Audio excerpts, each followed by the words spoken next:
ಪ್ರಮುಖವಾದಂತ ವಿಚಾರಗಳನ್ನು ನಾನು ನಿಮಗೆ ಹೇಳ್ತಾ ಇದ್ದೇನೆ.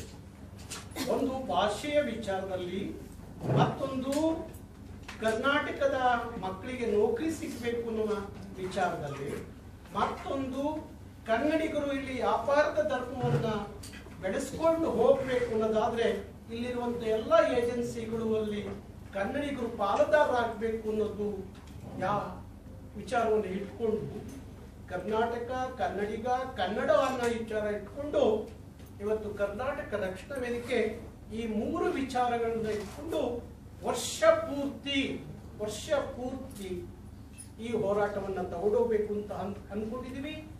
ಫೆಬ್ರವರಿ 2ನೇ ತಾರೀಕು ನಾವು ಹೋರಾಟವನ್ನ ಫ್ರೀಡಂ ಪಾರ್ಕ್ನಲ್ಲಿ ಭಾರಿ ದೊಡ್ಡ ಮಟ್ಟಕ್ಕೆ ಇಲ್ಲಿಂದ ಪ್ರಾರಂಭ ಆಗುವಂತ ದೊಡ್ಡ ಚಳವಳಿ.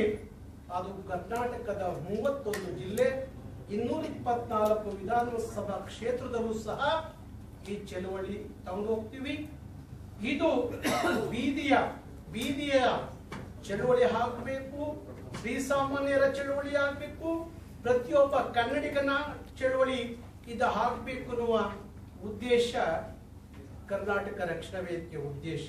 ಹಾಗಾಗಿ ಇಲ್ಲಿ ಕನ್ನಡದ ಭಾಷೆ, ಕರ್ನಾಟಕದ ಮಕ್ಕಳ ಭವಿಷ್ಯ, ಕರ್ನಾಟಕದ ಮಕ್ಕಳ ಉದ್ಯಮ ಮಾಡುವಂತ ವಿಚಾರದಲ್ಲಿ ಉದ್ಯಮಶೀಲರಾಗಬೇಕು, ಉದ್ಯಮವಂತರಾಗಬೇಕು, ಉದ್ಯಮವನ್ನು ಕಟ್ಟಬೇಕು, ಉದ್ಯಮವನ್ನು ಬೆಳೆಸಬೇಕು, ಉದ್ಯಮಿಗಳಾಗಬೇಕು ಕನ್ನಡಿಗರು.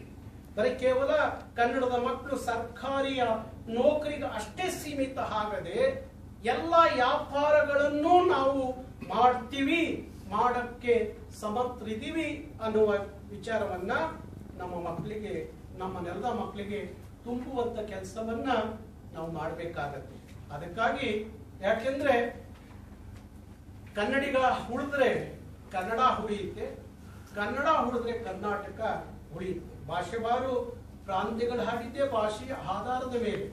ಹಾಗಾಗಿ ಕನ್ನಡ ಭಾಷೆ, ಕನ್ನಡಿಗನ ಬದುಕು, ಕನ್ನಡದ ವ್ಯಾಪಾರದ ಇದು ಆ 3 ಚೆನ್ನಾಗಿ ಇದ್ಬಿಟ್ರೆ ಕರ್ನಾಟಕ ಸಮೃದ್ಧವಾಗಿರುತ್ತೆ ಅನ್ನುವ ಚಿಂತನೆ, ಆಲೋಚನೆ ಕರ್ನಾಟಕ ರಕ್ಷಣಾ ವೇದಿಕೆ.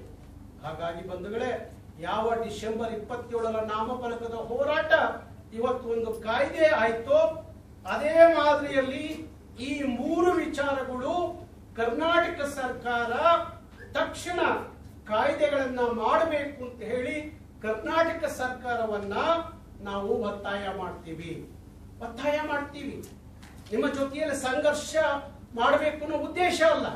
ಆದ್ರೆ ನಾವು ಹೇಳಿದಂತ ವಿಚಾರದಲ್ಲಿ ಸರಿಯಾದ ರೀತಿಯಲ್ಲಿ ಮಾನ್ಯತೆ ಸಿಗದೆ ಹೋದ್ರೆ ನಾವು ಎಲ್ಲ ರೀತಿಯ ಹೋರಾಟಕ್ಕೂ ಸಜ್ಜಾಗಿದ್ದೀವಿ.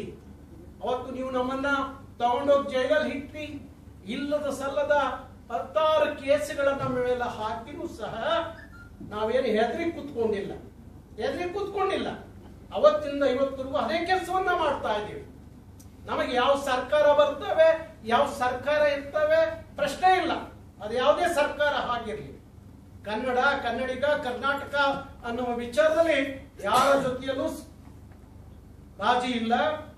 ಇವತ್ತಿನ ಸರ್ಕಾರಕ್ಕೆ ನಾನು ನೇರವಾಗಿ ಹೇಳ್ತಾ ಇದ್ದೀನಿ, ಸನ್ಮಾನ್ಯ ಮುಖ್ಯಮಂತ್ರಿಗಳಿಗೆ ಹೇಳ್ತಾ ಇದ್ದೀನಿ, ಆದಷ್ಟು ಬೇಗ ನೀವು ಹಿಂದಿನ ಸಂದರ್ಭದಲ್ಲಿ ಯಾವ ನಾಮಫಲಕದ ಹೋರಾಟದಲ್ಲಿ, ಯಾವ ನಾಮಫಲಕದಲ್ಲಿ 60% ಕನ್ನಡ ಕಡ್ಡಾಯ ಬಳಕೆ ಆಗಬೇಕು ಅನ್ನುವ ವಿಚಾರವನ್ನೇನು ಅವತ್ತು ಕಾಯ್ದೆ ರೂಪದಲ್ಲಿ ತಂದ್ರಲ್ಲ, ಅದೇ ರೀತಿ ಈ 3ಗಳನ್ನು ಕಾಯ್ದೆ ರೂಪದಲ್ಲಿ ತರಬೇಕು ಅಂತ ಹೇಳಿ ಕರ್ನಾಟಕ ಸರ್ಕಾರವನ್ನ ಒತ್ತಾಯಿಸ್ತೀನಿ. ಹಾಗೆ ಕರ್ನಾಟಕ ಸರ್ಕಾರ ಇದನ್ನ ಸರಿಯಾದ ರೀತಿಯಲ್ಲಿ ಗಮನಿಸಿ ಕಾಯ್ದೆಗಳು ಮಾಡದೆ ಹೋದ್ರೆ ಇಡೀ ರಾಜ್ಯದಲ್ಲಿ ಲಕ್ಷಾಂತರ ಕರ್ನಾಟಕ ರಕ್ಷಣಾ ವೇದಿಕೆಯ ಜೊತೆಯಲ್ಲಿ ಈ ನಾಡಿನ ಯುವಕರು ಬೀದಿಗಿಳಿತಾರೆ. ಭಾರಿ ದೊಡ್ಡ ಪರಿಣಾಮವನ್ನ ಸರ್ಕಾರ ಎದುರಿಸಬೇಕಾಗುತ್ತೆ ಎನ್ನುವ ಎಚ್ಚರಿಕೆಯ ಮಾತನ್ನು ಸಹ ಈ ಸಂದರ್ಭದಲ್ಲಿ ನಾನು ಹೇಳಲಿಕ್ಕೆ ಇಷ್ಟಪಡ್ತೀನಿ. ಹಾಗಾಗಿ